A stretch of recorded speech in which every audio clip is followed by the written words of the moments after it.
نیکی کا حکم دینا، برائی سے روکنا، یہ بڑا کمپلسری ہے۔ بخاری اور مسلم میں ایک اور حدیث ہے، نبی علیہ السلام فرمایا کہ نیکی کا حکم دینے والے اور برائی سے روکنے والوں کی مثال اس کشتی کی مانند ہے۔ اب دیکھیں کیسی حضور نے مثال بیان کی، جس کی 2 منزلیں ہوں۔ پرانے زمانوں میں بحری جہاز چلا کرتے تھے، اس کشتی کی 2 منزلیں ہوں، اوپر والی منزل کے لوگ جو ہیں پانی ان کے پاس رکھا ہو، نیچے والی جو منزل کے لوگ ہیں ان کے پاس پانی نہیں ہے،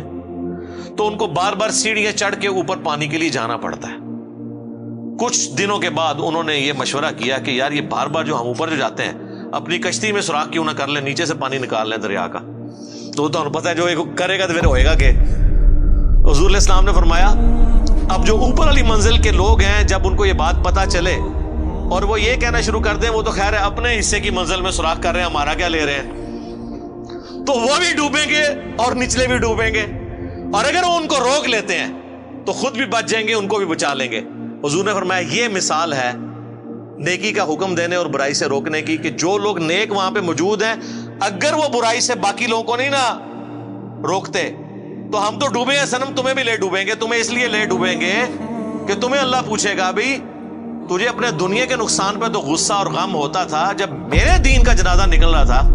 تو چپ کر کے بیٹھ کے اسی والے کمروں میں سبحان اللہ روزانہ 100 دفعہ الحمدللہ اللہ اکبر، یہ تو بڑا آسان ہے نا، سبحان اللہ و بحمدی 100 دفعہ صبح 100 دفعہ شام نو، یہ تو کام پا کے رکھے، اصل جڑا کام کرنے تو کیتا ہی کوئی نہیں۔ Point to be noted. ایک اور حدیث ہے بخاری مسلم میں، نبی علیہ السلام فرمایا میں نے جہنم میں اپنے امتیوں میں سے بعض وائزین کو، وائزین یعنی علماء کرام کی اتنی عزت ہے، ان کو دیکھا کہ وہ اپنے پیٹ کی انتڑیوں کے گرد جہنم میں چکر کاٹ رہے ہیں جس طرح کہ کولو کا گدھا۔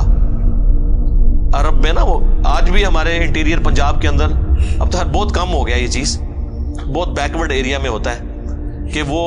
بیل کو چلا کے نا تو گندم کے سٹے رکھ دیتے ہیں، وہ ان کے اوپر جب وہ پڑتا ہے ان کا پاؤں تو وہ ان کے دانے لادا ہوتے ہیں، تو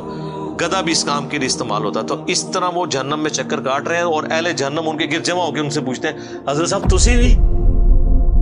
آپ تو ہمیں نیکی کا حکم دیتے تھے، تو چلو ہمارا تو سمجھ آتا ہے کہ ہم نے آپ کی باتوں پہ عمل نہیں کیا اور ہم بھی جہنم میں آپ کے ساتھ ہیں، آپ کیوں پہنچ گئے ہیں؟ تو کہیں گے کہ ہم بس کہتے ہی تھے آپ کو، کر دے ہو یہ جو تسی کر دے ہو، اسی لیے کہتے ہیں نا کہ وہ کام نہ کرو جو مولوی کرتا ہے، وہ کام کرو جو مولوی کہندا ہے، کیا وہ عموماً ٹھیک ہی ہوتے ہیں کہانیوں کو چھوڑ کے۔ اور بعض روایتوں میں یہ ہے کہ جو سننے والے ہیں وہ جنت میں پہنچ جائیں گے، وہ کہیں گے حضرت آپ کی ہم اتنی تقریریں سن کے جنت میں ہیں اور آپ خود جہنم میں ہیں، وہ کہیں گے وہ آپ نے تو عمل کر لیا، ہم نے عمل نہیں کیا۔ ٹھیک ہے، تو یہ اسلام جوڑوں کی اندر ہے، امر بالمعروف و نہی عن المنکر جوڑا ہے، نیکی کا حکم دینا برائی سے روکنا، علم اور عمل بھی جوڑا ہے، خالی علم نو چٹنا ہے اگر عمل نہیں کیا، اور خالی عمل کا کیا کرنا ہے اگر وہ علم کی بنیاد پہ نہیں ہے کہ جو طریقہ نبی علیہ السلام نے بتایا تھا اس کے بغیر آپ عمل کرتے رہے تو وہ عاملۃ ناصبہ، عمل کر کر کے تھک جائیں، جتنا مرضی ٹکریں مارتے رہے، بغیر وضو کے آپ نماز پڑھتے رہے، نماز تو کوئی نہیں ہونی جب تک آپ کو طہارت کے مسائل نہیں پتا ہوں گے، نماز کا طریقہ نہیں پتا ہوگا۔ تو یہ پیرلل میں دونوں چیزیں کمپلسری کمپلیمنٹری جڑی ہوئی ہیں۔ تو امر بالمعروف و نہی عن المنکر اس اعتبار سے بہت ہی امپورٹنٹ ہے۔ ایک اور حدیث ہے بڑی زبردست جامعہ ترمذی کے اندر کہ سیدنا ابوبکر صدیق رضی اللہ تعالیٰ عنہ نے یہ آیت تلاوت کی، یا ایھا الذین آمنوا علیکم انفسکم لا یضرکم من ضل اذا اہتدیتم، اے ایمان والو تم اپنی جان کی فکر کرو، تمہیں کوئی نقصان نہیں پہنچا سکے گا جو خود گمراہی پر ہے، تم اپنا کام سیدھا رکھو۔ اور حضرت ابوبکر نے کہا کہ تم یہ آیت پڑھ کے یہ سمجھتے ہو کہ تم خود نیکی کا کام کرتے رہو، جو برائی کرتے ہیں ان کا وبال تم پہ نہیں پڑے گا، تو یہ مطلب نہ لینا ہے اس آیت کا، کیونکہ میں نے خود رسول اللہ سے سنا تھا کہ اگر کہیں پہ لوگ موجود ہوں اور وہ برائی کو دیکھتے ہوں اور برائی کو روکنے کی کوشش نہ کریں تو عنقریب اللہ ان سب پہ عذاب بھیج دے گا،